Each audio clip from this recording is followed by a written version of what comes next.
Hi, everyone. Good evening. Thank you for joining us. My name is Natalie Bell, and I'm the curator at the List Visual Arts Center at MIT.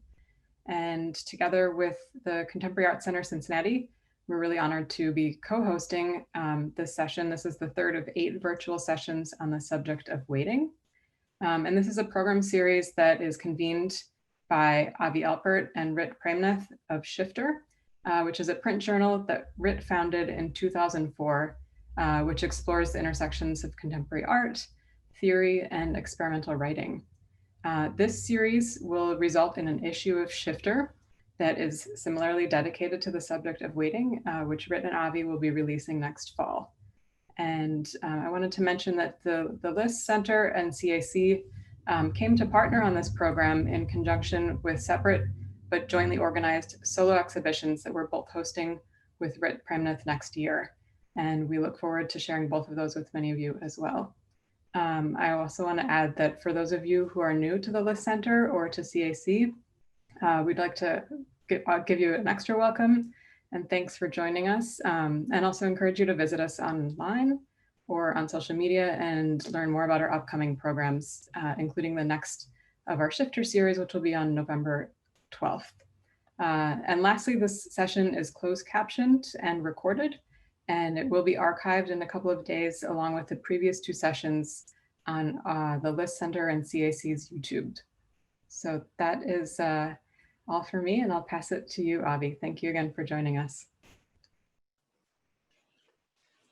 Thank you, Natalie. As Natalie mentioned, my name is Avi Alpert. I'm the co-editor of Shifter with Rit Premnath. Thank you all so much for being here on this Thursday evening or whatever time it is where you are.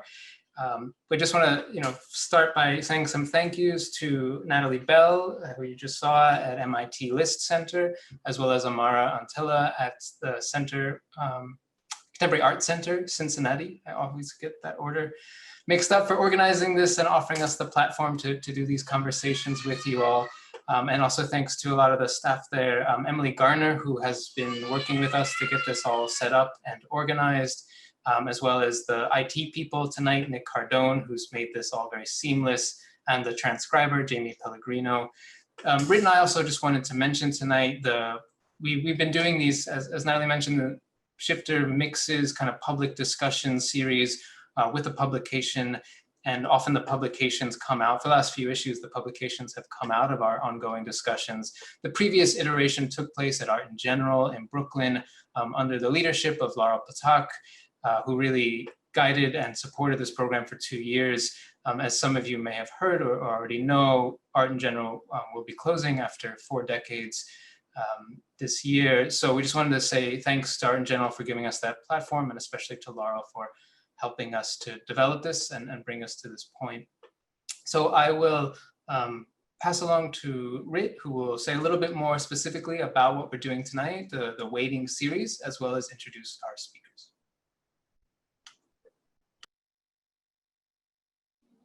Thanks, Avi. Hi, everyone.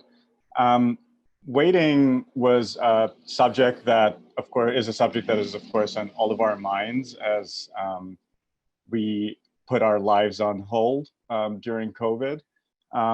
But waiting is also a situation, a state of being that is enforced on many people, that is chronically the condition of people in certain ethnicities, of certain races, of certain nationalities that are seen as being in some moment of development perpetually, certain classes of people. Waiting is also an activity, potentially, that we could argue that we're all in all the time, that we're all always in between a here and a there in a space of waiting. And so Avi and I really wanted to take this time when we're all on hold, to think about the subject of waiting in a kind of broad and expansive way. We're really excited to have Sandrine Canac and Felipe Steinberg present today. After Sandrine and Felipe present for about 10 to 15 minutes each, we'll have time conversation, and I encourage you to use the Q&A function in Zoom to ask questions or even just present comments or thoughts, and Avi or I will read them out in this webinar. So feel free to do that along the way or after the presentation. So I'm going to introduce Felipe first, and Sandrine second, and Sandrine will be the first to present tonight. So Felipe Steinberg is an interdisciplinary artist whose work enlists various types of media and systems of circulation to explore the thickness between social spaces and interpersonal encounters. Steinberg attended the Whitney Independent Study Program and the core program at the Museum of Fine Arts in Houston. His work has also been presented in venues such as Museo Oscar Niemeyer in Curitiba, Museo de Arte Moderna Aloisio Magalhães in Recife, Socrates Sculpture Park, New York, Anthology Film Archives, New York, Khalil Sakakini Cultural Center in Ramallah, Visual Arts Center, University of Texas in Austin, One After 320 in New Delhi, and SESC Ribeirão in Preto. And Sandrine Canac is an art historian based in Brooklyn. She graduated with a PhD in art history and criticism from Stony Brook University and was a Helena Rubinstein Fellow in Critical Studies, also from the Whitney Independent Study Program. Sandrine's article, Tell All the Truth, but Tell It Slant, Recovering the Presence of Angela Davis in Robert Barry's Marcusa piece, was recently published in the Oxford Art Journal. Her work attempts to rethink institutional modes of knowing and the ways in which art is written into history. So please join me in welcoming Sandrine. Hi, so I am going to share my screen. Here we go. That works? I guess it does. All right, so thank you, Reed, for the introduction, and thank you all for being with us tonight. So as a way to introduce the project, I will be writing for Shifter magazine, which I tentatively called The Waiting Room. I will present two other projects, one recently published in the Oxford Art Journal, and the other one currently in the works. As you will see, in all three projects, I am trying to think of different ways about how history is written and about the relationship between the writing of history and fiction. So this first project I would like to discuss is an article which is based on a chapter of my dissertation. And the title is rather long, so I'm just going to say Tell All the Truth, but Tell It Slant.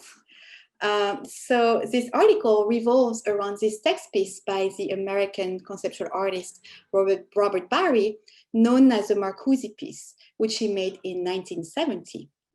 In this work, which reads Some Places to Which We Can Come, and for a while be free to think about what we are going to do, Barry's own words meets Marcuse, or, as I argue, words that invoke the invisible presence, the political struggles and intellectual contributions of Angela Davis. So this article addresses a series of silences in Barry's work, in Marcuse's text, and in the Marcuse's piece's interpretation. So for this piece, Barry chose a quote from the last paragraph of An Essay on Liberation, a book written by the German philosopher and New Left theorist Herbert Marcuse. In this paragraph, Marcuse introduced an unnamed interlocutor, a young Black girl, who responds to the question that has troubled the mind of so many men of goodwill, namely, what are the people in a free society going to do? Her answer, highlighted in this slide, which Barry went on to quote in his work, is, for the first time in our life, we shall be free to think about what we are going to do. So after reading this paragraph, I started to wonder, who is this young Black girl? Is she a fictional character? Is she a rhetorical device? Is she a real person? And why would Marcuse invoke her presence and relay her words as such a critical point of the essay? I answer this question in the article, but I also go on to explain why Marcuse's erasure of Davis, like Barry's failure to identify Davis in Marcuse's essay, are not isolated instances, but evidences of a broader practice of epistemic violence against Black thinkers by proeminent European philosophers. The Marcuse piece is thus an example of what feminist epistemologists have called epistemic oppression, the sustained exclusion of marginal subjects from the realm of knowledge production.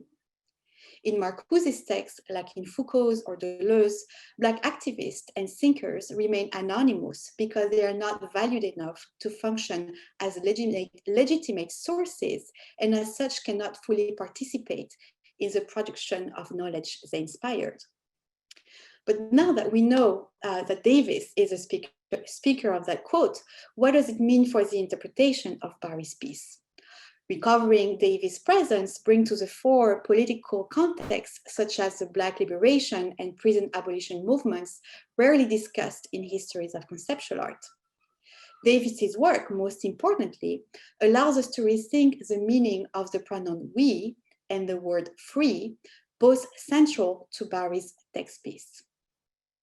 I conclude the article by asking if the circulation of Barry's piece, then and now, keeps the promise of freedom alive, or if it exposes its inadequacy.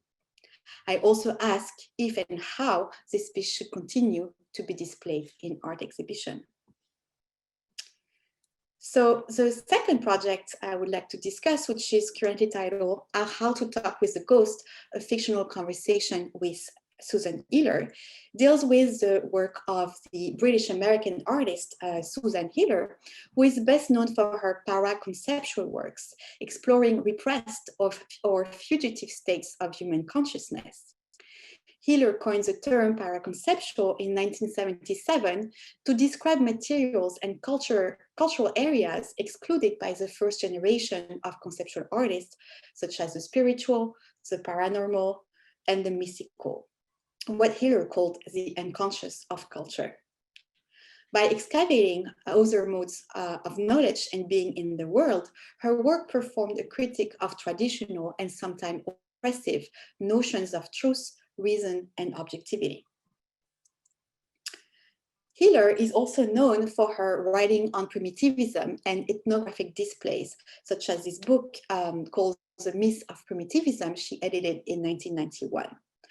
However, this aspect of her practice has yet to inform discussion of how her work represented Western culture, or, into this term, how it racialized whiteness. Because in the process of re-enchanting Western culture by tapping into the paraconceptual, Hiller may have also made whiteness look exceptional, even supernatural.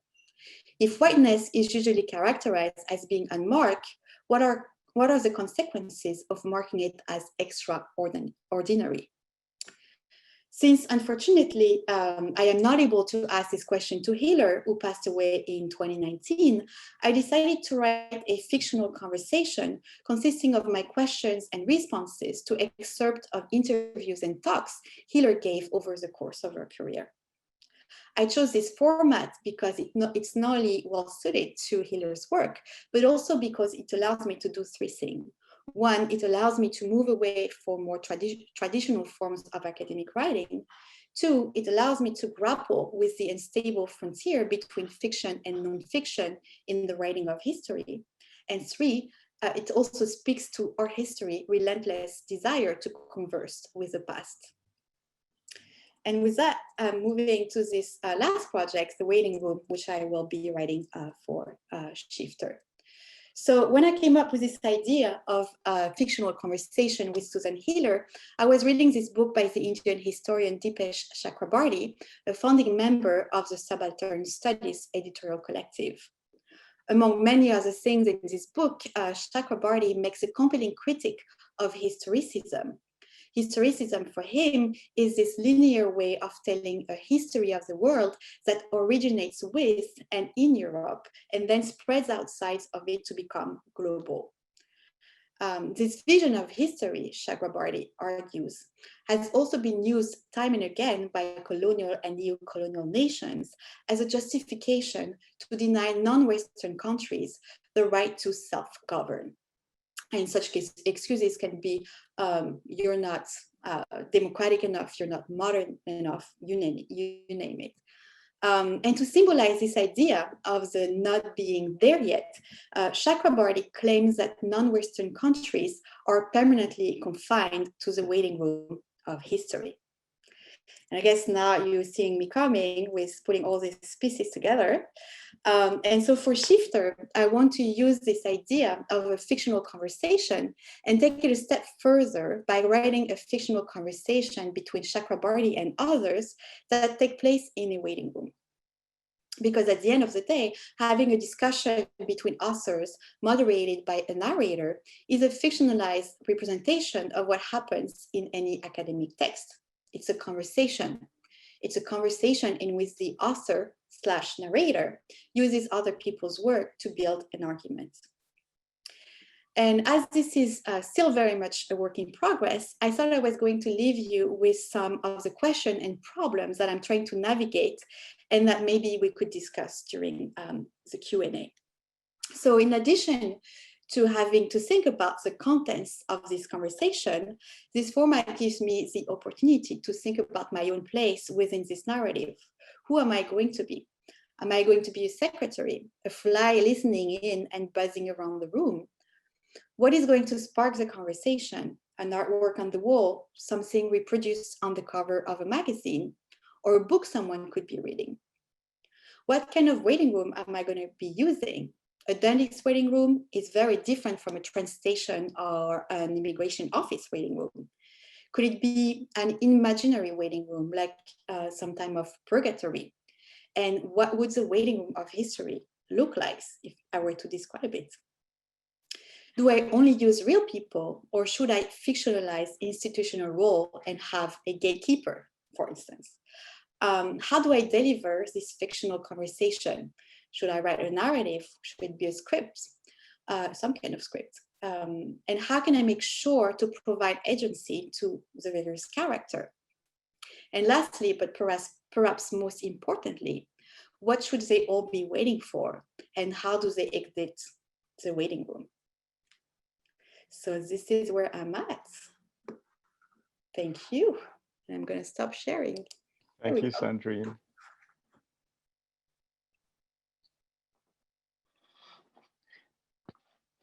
Felipe, would you like to? Yes, can you see me?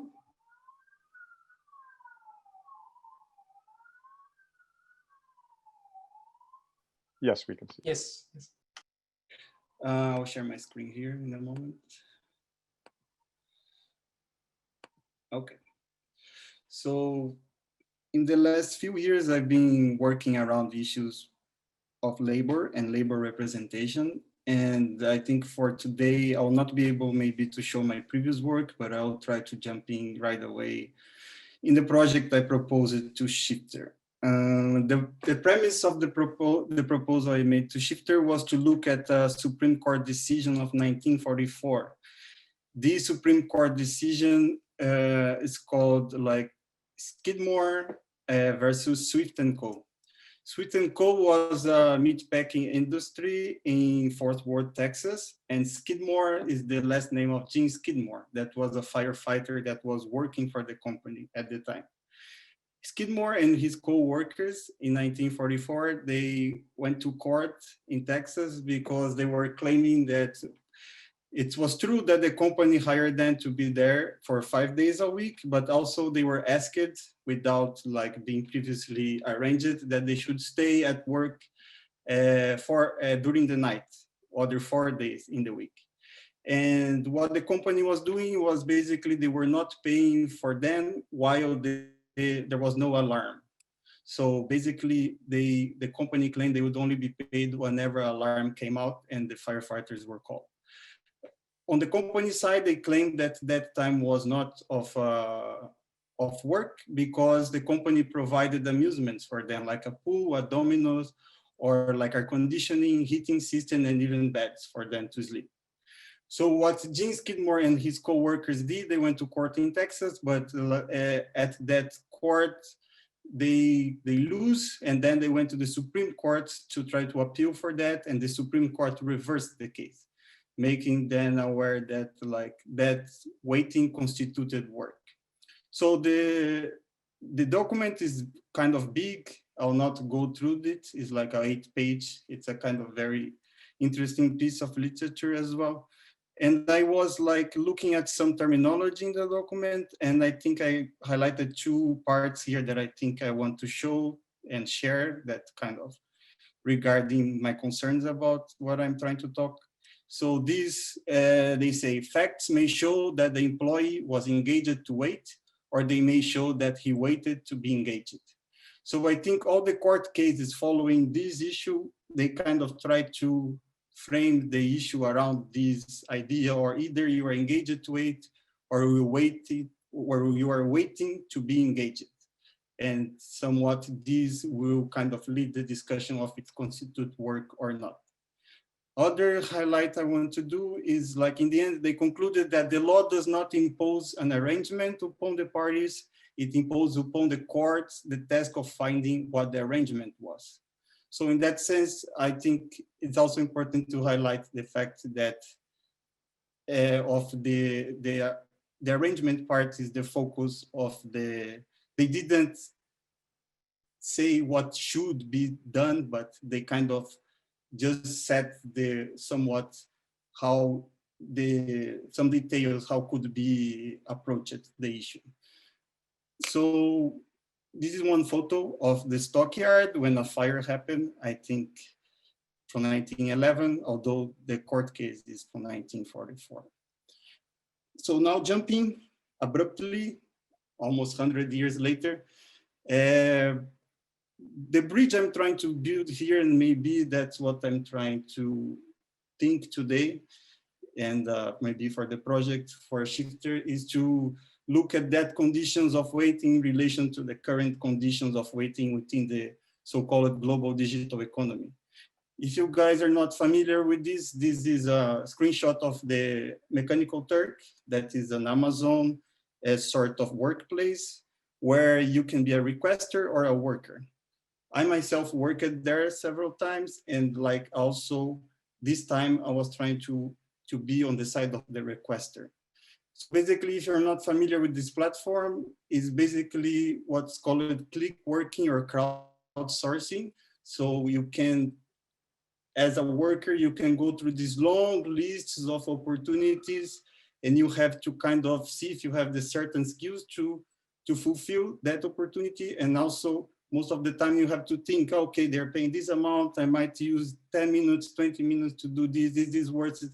So the act of waiting is actually an act of also looking for an opportunity and trying to make all this math to see if it's worth it or not.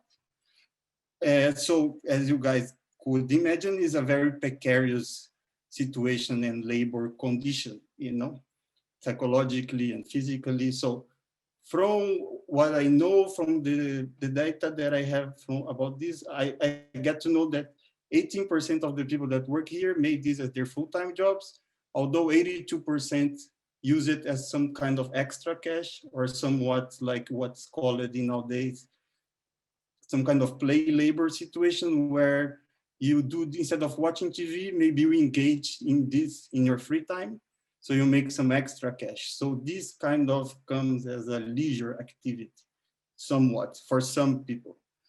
And I think what I've been exploring is like how the people refer, how the works talk about themselves about this. And I've been interested very much in this community, which I'm part of in Reddit. It's called Beer Money. And as the name says, like, it's a community that try to work around this idea of all these online opportunities where you can eventually make money, but not a money for a living, but does this extra cash. As they say in the description of the community, Beer Money is a community for people to discuss mostly online making opportunities. You shouldn't expect to make a living, but it's possible to make extra cash on the side for your habits and needs. So So what I've been interested in this community is that like is a kind of solidarity in between the workers. And I think many times there is a lot of like issues that I raised and people kind of join together to kind of either boycott a certain platform or either is more a matter of community in terms of jokes. And sometimes these really different stuff happens there. And this slide I'm showing here, for example, is just showing that at some point someone got this photo in one of these platforms that's called remote tasks. And they told the worker, can you identify where are the fruits here? And if you see the photo, basically it's just an abstraction. So it's not possible to see anything. And then on the other hand, there is more issues regarding the work conditions. So this is a topic that was very popular. And like, for example, if a survey is only looking for very specific users, they should find out right away. Asking you to spend 20 minutes ranking different companies and then telling you, sorry, you don't qualify, is a fraud. So I've been somewhat participating, kind of trying to understand the discourse that is built around this network of solidarity in between these beer money or beer workers. And okay, so perhaps what I'm trying to do here to Shifter is to try to join this court case and this structure of current structure of labor. So what I did, I kind of got the court case, the Supreme Court case that I mentioned initially, and I summarized into one situation. And this situation is like one sentence only, trying to say like what was the issue behind the waiting and working, if it is constitute work or not. So what I did, this time I went to Amazon Mechanical Turk as a requester. And I put this sentence for people to reply to them. And this sentence goes like this. Gene Skidmore and other employees of the Swift Company packing plant in Fort Worth, Texas, were all firemen who worked 8 hours per week, for which they were paid normally. They also spent 4 nights per week in the fire hall, where they were on call in case of an alarm. However, they were only paid for time spent, However, they were only paid for time spent actually when responded to an alarm. The fire hall was equipped with heated and air-conditioned sleeping quarters, along with equipment for various recreational activities, such as pool, dominoes, and etc. The firemen could sleep, play, or do anything, as long as they were available should there be an alarm. The firemen sued Swift and Company and argued that they should be compensated for the time spent in the fire hall, even when not directly answering an alarm. So the question I posed was, does the time the firemen spent in the fire hall waiting for an alarm constitute work? So I posed the same question that was asked to the Supreme Court, but this time in this kind of web forum, sort of a labor hall. What I got back was like, also I forgot to mention that apart from what I asked for, I also asked for people to submit a photo of the workstation.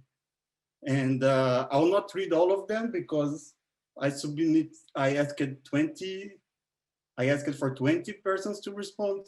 So I think this will stay in the video. So eventually this can be seen later if you pause the video and you can read, but I'll read just 2 of them. So this one, for example, just have to, okay. So this is the workstation of this person, and this person's opinion is, firemen should be paid for the time spent waiting in the hall. This is because they are there against their wish. They would otherwise be at their home, spending time with their family or doing whatever they wanted to do. They are in the hall to serve the company. Whether or not there is an alarm is not up to them. If company requires them to be in a hall rather than be at their own homes, then company should pay them for it. Payment can be less than what is given when they're responding to an alarm, but it should be there. So then I'll skip quickly through so this is another submission. That's the workstation of the person and the answer. Just to clarify, so I asked the answer. and also the workstation of the person. There's another one. This is one I wanted to read also, because I think, okay, I'll read first. As a libertarian, they shouldn't receive for those hours as they freely agreed with those terms and conditions. However, I think, yes, they are working and they're already being paid somehow, because if they didn't accept the conditions, they wouldn't be earning the 8 hours per week that are guaranteed. Yes, I think it may be a pretty bad job if they aren't many calls, but it was their choice nevertheless. They accepted. Uber drivers work on conditions that are worse, having nothing guaranteed. They have to pay for the car, gas, those things, and aren't compensated for the waiting time. Same here on MTurk. So I think I don't have time to read everything, but this was the only one that I think referred to the job itself, to the mechanical Turk itself. And the others will just kind of somewhat addressing the issue from the perspective of the Supreme Court case. So this is another one, another workstation in the text. One more. So I didn't change anything. So this person wrote in all capital. This is another one. Another one. This is pretty interesting because the same person submitted the assignment 2 times with 2 different opinions, and the photos were just slightly different. So it's the same table and chair, but if you notice the next slide, the person just changed it, closed the curtain and put some stuff on the table, but that's okay. One more, and then this is another one. So I got 20 of them just to remember. And I'm almost over with this. And another workstation. And this is the last one. So I think in the end, I was trying to look at this idea of a trial somewhat, of bringing the trial to the forum of the internet, and somewhat like create this participation, propose this participation. And just to be clear, like how they participate, I think this is something fundamentally important for this project. So I have this, so we have the 250 from Shifter, that was the proposal. And what I did, I got 20 co-authors for this project, and I divided all the 200 by them, so 10 each. I got 10 also, and $40 were just fees that Amazon took it. And just to clarify also that everybody knows that they would be part of this. I told them if they want to display their name, they could, but nobody wanted. Everybody's anonymous.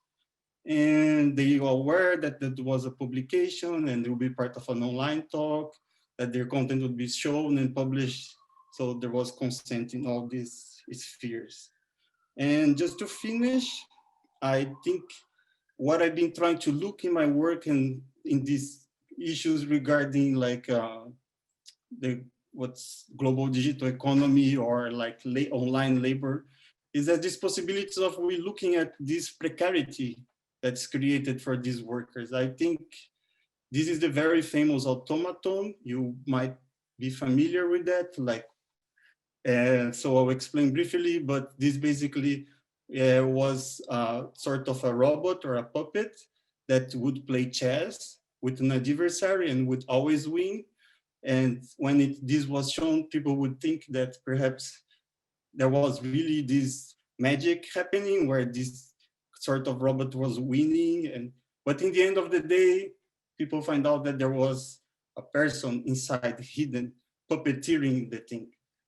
Although this story is very famous and in art, even this was written a lot about, I think what I was interested in relation to my project is to look how the automaton was, the different renderings of the automaton here. One where everything is closed, so you don't see what's inside. The second image, you can see the structure or the guts of the machine, but you don't see the person hidden inside. And the third artist choose to depict the person that's inside and the person outside. So I think when we're coming to understand how labor or these conditions of online labor can be represented, I think these three options are kind of things that I've been thinking about, like how to approach this invisibility and bring it visible. So that's it. Thank you. Thank you, Felipe.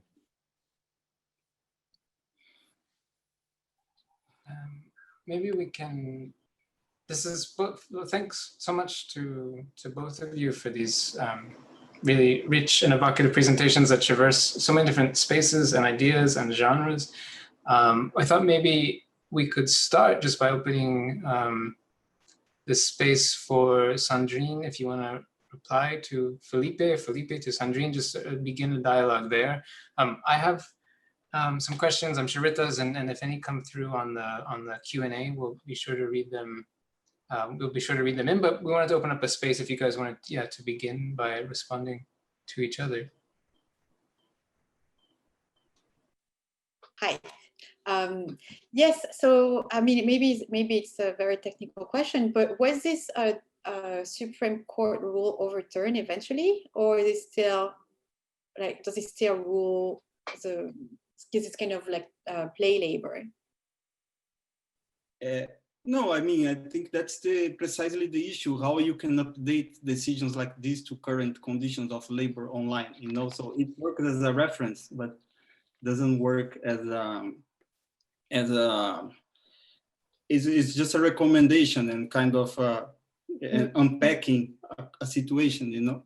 Mm-hmm. So I think the difficult now, especially when it comes to online labor, is to define what labor is, you know. So when I even proposed to Shifter, was in the end of the day, the hard part is to now is when you come to legislation of labor, it's very important maybe to the issue maybe is to define what's labor, you know, in the end of the day. And I think this is that has been a challenge for many, like I don't know, nation states or legislation in general in many countries, because Mechanical Turk especially, or other tasks or micro tasks websites that work globally, you know. So also is a nation unless like workplace unregulated. So it's very difficult to, yeah. Mm-hmm. And also it seems like to function on the assumption that labor should not be pleasant. It has, because you cannot enjoy yourself or play and consider it labor somehow. And also something that I noticed during your presentation in the different texts, it's like a lot of people were talking about how firemen were heroes. And if you like notice some kind of like, I don't know, way to frame the problem based on the fact that they consider firemen to be heroes or to be doing heroic work. And how does that, I don't know, relate to the ways they make the argument for or against the Supreme Court ruling? Yeah, no, that's true. But also I think sometimes, although I was trying to, I mean, some people really elaborate the questions, and I feel sometimes there is a certain engagement that is very genuine with the process, in the sense that you can see some people took their time. I mean, others, I can feel there is some copy and paste. If you Google, you can easily find some big excerpts that are copy and paste, and then the beginning and the end is kind of the opinion itself. Mm-hmm. But somewhat also you have to go against the clock to these kind of jobs, because when I was there, like you kind of have to get it done as fast as you can. So you kind of have to give an opinion now, but you know, not because there is a limit time that I impose it, but because you can, other people might get your job, you know, and keep it from you. So because it works almost like an auction, you know. So I think the rushiness of the opinion might be seen there, and I think this is a common sense to think of firefighters and heroes, perhaps, like it's like a moral thing also, right? This heroic thing. So, but yes, and if I can I ask you something, Sandrine? Yeah, sure, of course. I mean, I was just wondering, especially when I finished with this idea of the automaton, we talked a bit about this. So I don't know if my project is doing that, but like I'm trying to look at these conditions, but maybe by not not showing the faces of these participants, or like, and the participants themselves didn't want to show their names. And I was just wondering, when you did when you're talking about your first project, this idea of bringing these people from invisibility to visibility, like how you think this could be done. Yeah, we talk about how this last slide was also a good illustration of the moves that this article that I wrote is making by, this kind of like unveiling and revelation of like some kind of certainly unpaid, but also anonymous labor in some ways. And but we also talked about how is that enough to like just offer this like kind of revelation? How do you act upon that revelation, and how can you? Well, you can't solve the problem, I guess, of an invisible labor like that. But how can this also be translated into real actions? And that's why in the end of my article, I end up by asking, what should we do about this piece by Barry? Should it be shown again? Should it be shown in different circumstances with a different, maybe creative framework or something, which would be some kind of form of maybe reparation? I don't know, but there's no easy answer to this question. So I'd be curious to hear also what other people think.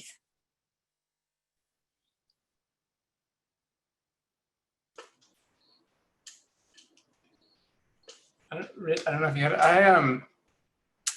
I'll just ask quickly, or well, as we don't have anything in the chat, please again feel free to put into the Q&A any questions you might have.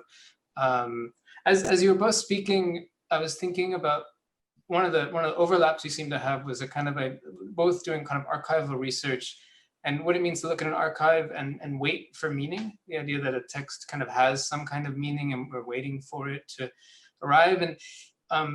And there's really negative ways that can go. And when Felipe was talking about the Constitution, we have so much of the way that a certain segment of the legal profession views meaning as something that's kind of written, and it's we just have to kind of we're not waiting; it's stuck there, and we just kind of interpret what already happened. And this idea that you would be waiting or bringing things into the present and changing and transforming them. And I was really curious, as you guys do your work in different genres, but both mixing fiction and artistic practice and archival research, how you thought about your role in this process of waiting for meaning, or how, as we wait for meaning, what we can do to kind of bring these meanings forward or change or transform them, and how you saw that in your practice. Mm-hmm. I tried to make that question as abstract and difficult as I could.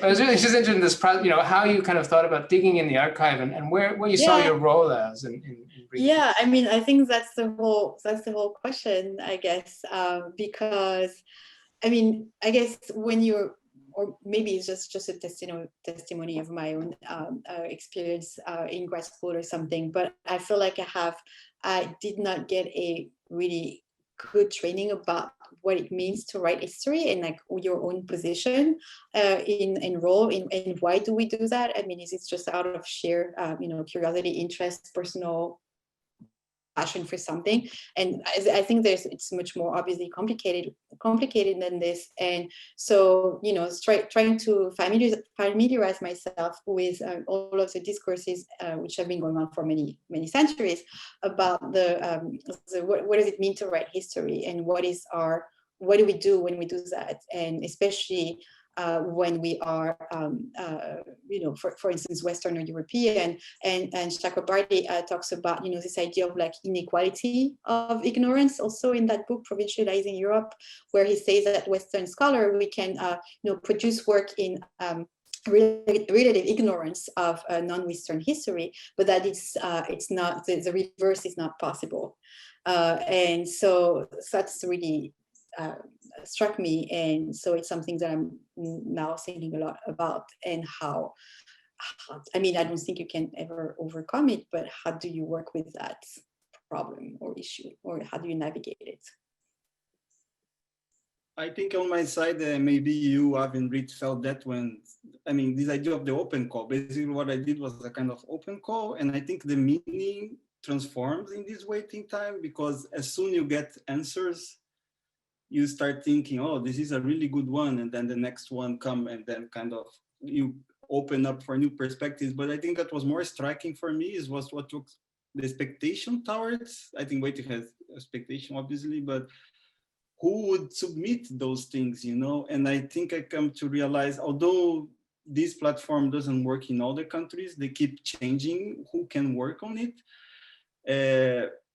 What I did was also not, you can put restrictions. So the restriction was everybody can answer this task, but you cannot be from the US. Your computer cannot be. So I was also thinking like, reversing the role of like, so people basically from around the world are commenting on a Supreme Court case, basically in this participatory thing, this trial, internet trial I proposed. And I think was surprising to see where people were submitting those images from, and like, because I think it's also like, it was from all over, and a lot of from Europe, East Europe, and then a lot from India, a lot from Brazil actually, and Latin America. And, but like, yeah, I think it's just this transformation of meaning during waiting, because depends the order things come, you know, so it feels like things change. And also we talked about, you know, like the, and also another overlap between our project is this kind of like acknowledging of how meaning and knowledge is collaborative, and how you know, this notion of authorship, of single authorship, is a little antiquated and needs to be also maybe rethought, or I don't know, shuffled or something, because you do not think by yourself, and you, even when you write something and you put, you know, you're the actual author, you actually not really are. You always depend on other people's text and other, you know, discussion like this. There's always some kind of collaborative aspect, and I think your project makes this part very tangible by having, you know, using all of these different people. Yeah, it just maybe I'll see myself as an editor or something. I don't know. It's difficult even to find the names for this, but I thought then of co-authors. I don't know how this will manifest in the magazine itself, but this is kind of a source of, perhaps that will be the work, you know, the photo and the text, but yeah. We actually have a few questions or thoughts which are totally germane to your conversation right now. It seems like a couple are addressed to Sandrine, so I might just read out two of the questions together, so and then we'll take it from there. So Catherine Wong says, really interesting to think about how all of Sandrine's questions for her fictional conversation could or should also be applicable to historians when they're writing history. Do you think that your fictional conversation is less real or valid than writings that we think of and teach as history, especially without ways to confirm that history actually occurred the way that it is written? And which sort of feels very related to what you were both talking about just now. And I also wanted to read Bethany Ides. Hi, Bethany. Bethany Ides's question or comment. I'm thinking about the waiting room as an intersection or traffic space that the movement through is delayed, but moving nonetheless, and how this space is subject to so many conditions beyond the occupants therein. So wondering what sorts of conditions Sandrine maybe sees already affecting the movement of herself and her presumed interlocutor in the passing. How might the intersection waiting room expect their meeting? These are complicated. And how might it recall the traces of that meeting later? But maybe, I mean, this is a lot, but maybe you can pick some part of it to talk about. No, it's interesting to think about the waiting room as a place of traffic space, because I would think the opposite. That's a space where you do not move. You're kind of like stuck, and you're somehow waiting in stillness, because you cannot move until somebody tells you to go somewhere or something happens. So you're not really, I mean, yes, there is a lot of, I mean, again, it depends what kind of waiting room, but there might be a lot of people entering and leaving the waiting room. But I would think more of it as of a space of stillness. The move, I mean, I'm trying to see also the traces of the meeting also. That's interesting. How the traces of that meeting in the waiting room, I guess, is that she's trying to tell me, could be captured. That's a really good point. I don't have an answer to that question, but that's really something I could, definitely spend more time thinking about. One of the thoughts I had when you were, Sandrine, asking that question at the end, what waiting room and what are they waiting for? Like a kind of one thought I had was sort of like comparing and contrasting the waiting room of history with the angel of history, where the angel of history is always moving, kind of backwards with history unraveling, whereas the waiting room we imagine as being still. I also think of the way in which, when Deepesh Chakraborty talks about, I guess, the way different histories are treated, some kept in the waiting room, that what people are waiting for is the present often. That in a way the present becomes the purview of certain places and certain cultures, whereas others are relegated to the past. It also made me think of how the Turk, the Amazon Turk, that there are certain kinds of jobs that are done while you're at another job. You know, there's the kind of when the fireman is waiting for the alarm to ring, now the fireman is on Amazon making like a cent a second. So there's this sort of like temporality that feels in both of your projects, like kind of out of sync, like a kind of a present and a past that are like rubbing up against each other or something. Yeah, I think it's interesting. Yeah, I think I've also seen this before. This idea of some cultures belong to the past and relegated to the past, and some other can inhabit the future. So the future is not for everyone; it's only for the one who are allowed to act upon or like do something that allows them to belong in the future. But some culture cannot escape the past. And maybe the waiting room is that past. I don't know. I'm still unsure what this waiting room is going to be. We'll see. What for me was fascinating in my case was like some of the answers I have. People are really talking about how waiting of the firefighter should be compensated, and somewhat I was wondering how this same person perceived themselves during the Turk, you know, like that's what you're saying. So maybe when you're talking about something you can clearly see, but maybe it's not self-reflected in your own condition. So apart from one person that wrote clearly about it, I think that was this thing we were talking about, like the present looking back, maybe you have this perspective, but while I don't know, I cannot say, but for some of the answers, they were really eloquent towards, no, this should be compensated. Of course, waiting should be compensated. And like, so that was what I was wondering, actually, what were behind the lines, you know, because there is this anonymous also condition to it. We have there's a comment here, and it's directed to Sandrine, but I think it really speaks to both of you as well, from Luis Fayez. Your project made me think about the messiness and interdependence of innovative thinking and creating art.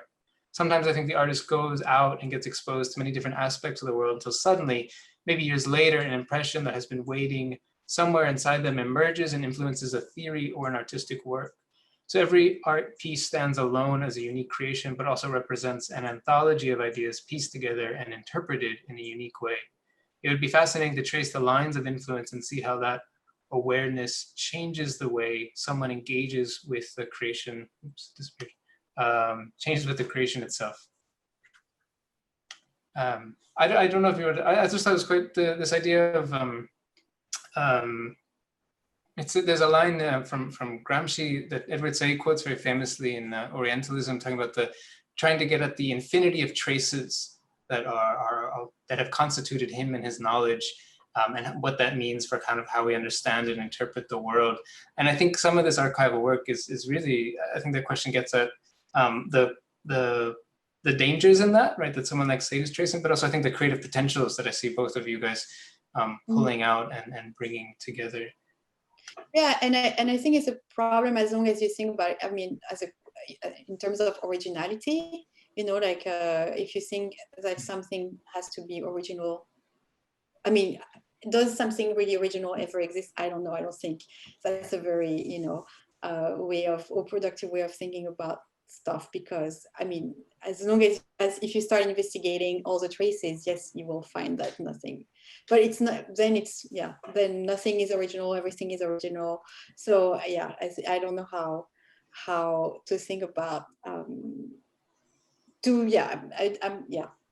this question of originality, I think, is tied to this idea of finding traces or not finding traces. Not making sense, but it's okay. There's this question from Natalie that I feel is like relevant to both of you, and she's talking about how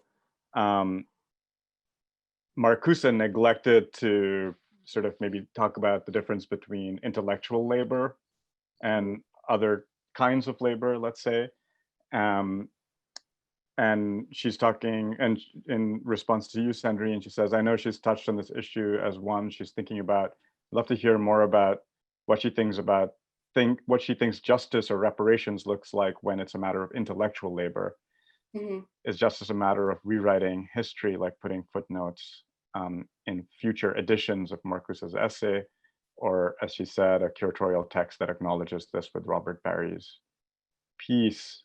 I mean, which I'm really interested to hear. And I'm also thinking in terms of Felipe's piece, like this kind of using this Amazon function to make people do intellectual labor. I'm sort of curious what you feel about it. Yeah, and I think it's interesting because Felipe's participants didn't want it to remain anonymous for his piece. They didn't want to be named or, I mean, credited beside, you know, the money that they would make. So yes, it's interesting that, you know, they refuse that right. But for Marcuse, actually, in the article, I also make a comparison. I mean, I discuss all of that because I looked in the book at how he discusses other cultural figure. Is it only Black activists that remain unnamed, or is it everybody in the text? Because I think you can only make a case for this kind of like epistemic injustice if different speakers or different thinkers are treated differently in his text, and they are. Some are named, some are not named, and every time he talks about Black people, he talks about Black people in general. He never names the activist, he never names the musician. He mentions them, but he's not like identifying them. And when you also look at what kind of, you know, liberation movement he's discussing, it's, you know, it's May 68, it's France, it's not, while, you know, at the very time, there was so many other things happening in the world that he could have used in his essay. So there is a difference of treatment in the actual text, and I don't have a really good answer to how would, you know, reparation looks like with intellectual labor. I feel like, first of all, yes, of course, people should be credited for their idea, but is that enough? I think it's a beginning. It's a bare minimum, probably. So it's probably not enough. Yeah, on my side, just quickly, I just think I've been thinking about like how we thought maybe the internet would have this emancipatory potential, that we could speak, everybody could speak eventually, you know, but then we found ourselves in this situation where you don't know this kind of the source of the information doesn't matter anymore. So I think Supreme Court is basically the place where the specialists are of law. And then I was thinking like, so if we are all specialists now, we can comment on everything. So I think this trial structure is something, maybe I try to respond to that. And we even talked to Sandrine, now it's too late to, but I had 2 films in mind when I was doing this project, that is Bamako, and the first case, second case from Kiarostami. So, and yes, those films also have this trial structure, and sometimes with specialists, and the Bamako especially is more like this setting on a backyard where there's a trial to the IMF and the World Bank in Mali, I think, is the film was shot. Yeah. And that also, I mean, make me think about this other question we had earlier about what is the role, or what is my role, and so, and with this kind of articles, when I discuss about it, make it sound like we are, as you know, or historians, we become the judge, and we have this kind of like, you know, we're making a case against someone for case of violation of intellectual labor or something like this. And so I wonder also if that can, I mean, because this work is needed, but what does it mean for us? Does it mean that we become also, you know, like the judge, but also what do you say, the one that prosecutes or something, and that you also give the sentence at the end. So that's also something that I was wondering in terms of like, what is our role as historian too? And how that relates. I mean, because obviously in the US, there is such a big pressure right now on the justice system and policing. And so do we become police ourselves, or, you know, are we becoming also a part of some kind of like, part of the justice system in some ways? I don't know. There are very good and big questions, and it would be lovely if we were together. We could keep going. We have we're a little bit over time, but maybe there's 2 more questions in the chat, and if everyone is okay, I'll put them onto the table and people can respond. One is a practical question. I think especially these days with everyone so kind of displaced and dispersed, matters in an extra way, but it's a bit, you know, very straightforward. With your work, research is so important. How do you organize it? Is it digital? Is it paper? You know, how do you, as you're going through all these archives, going through these mechanical Turks, like what processes are you guys using to synthesize, hold your information together, keep it together? And then a final question directed to Felipe, but again, open here. Would like to hear your thoughts on the collectiveness of waiting for the gig worker, beer money labor you are working with. Yeah, and this maybe picks up on, Sandrine, what you were just saying, if there's other forms of solidarity and resistance you've observed or thinking about for these platforms. Well, I think like although these forums are very important, and I think they kind of create a sort of shared knowledge about like conditions of labor in different cross platforms. Amazon Mechanical Turk is just one of them. There are so many. I think in the end, what a lot of people have been talking about, maybe this is helpful, but in the end, workers should create their own cooperatives, you know, towards like they create their own Uber, or either create their own like really to run these digital apps or whatever by themselves. I think perhaps that's the only solution. The cut is really huge, you know, when you do these things in Amazon or any other platforms. And in the end of the day, perhaps, although these forums or solidarity is important, the cooperative is maybe the practical solution for all this, I guess. Other possibility, and then the first question I forgot, Avi, but I was sorry. Maybe Sandrine can go. I think it was about the collectiveness, form of solidarity, among workers. Question is about organization. And how you kind of keep yourselves together, perhaps especially in these times. But maybe this is too bad. I don't know. I just save stuff, and I try to remember where. I don't know. I don't have a particular, method to my. I don't know. This is so like random, but I've been getting books that I was reading. Now I've been going to I print this PDF, but I'm not reading the screen anymore. So I've been carrying these things around, and feels like a mistake, but I could not deal with the screen anymore. I don't know if I answered the question, but I feel so stupid because I'm so heavy now, but I've been printing all these PDFs because I could not deal. But how organize these things? Wow, I really don't know. It's messy, you know. I think because I think I see a lot of my works is really about, I feel myself more like producer than perhaps creating something. And I think I'm used to these situations of production somewhat, and just organizing things, just connecting things. And I think for me, this is a pretty smooth operation, as like, basically, I mean, I'm not only do this, but I almost just move things around, perhaps, you know, somewhat, I think, in the end of the day. So I think I'm used to that somewhat. Yeah. Well, I think it's interesting because, you know, as a teacher, I teach kind of first-year students how to research and write papers, you know, like, and I think often we skip over these really practical steps, like, yeah, what do you do once you have a PDF, and how do you mark it up, and how do you make sure? I mean, the number of things I lose and have to reread and re-annotate, it's a bit maddening. So I was kind of throwing that out there. Maybe you guys have a mystical system that brings this all together. But thank you both so much for presenting and for speaking with us. Thanks to the audience for being with us tonight. And again, to all the organizers, people behind the scenes here. I think these are both really rich and evocative explorations of kind of how to do this work around waiting and thinking through its meanings and its depth and the places we may not suspect it.